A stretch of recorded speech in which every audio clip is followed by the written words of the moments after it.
आमा बोल्ने फुर्सद छैन बाबा नानीको आवाजै आएको छ गाडी ए आमा के खायो के हौ पानी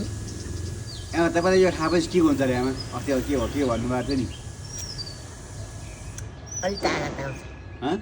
अलिक तागत आउँछ अब कति मिनटमा तपाईँलाई तागत आउँछ भन्नु त अब कि भोलि आउँछ यो खाएपछि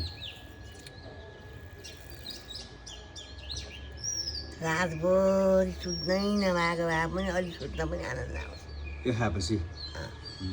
हतार नगरी खानु त कति हतारले खाएको थियो नि फेरि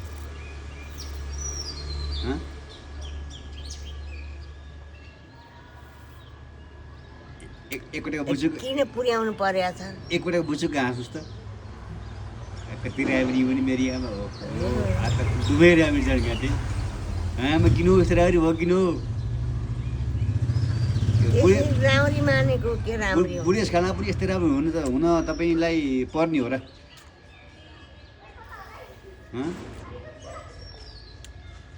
राम्रो हुनु नपर्ने भने राम्रो मान्छे पो राम्रो हुन्छ खानै व्यस्त हुन्छ तपाईँ बोल्न चाहनु भयो ल मैले राखिदिएछ फोन है त आमा ल नातिङ खानुहोस्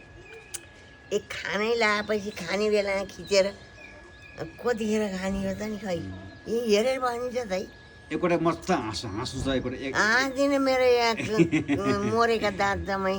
हेङ्ग हुन्छ ल त ल खानुहोस् ल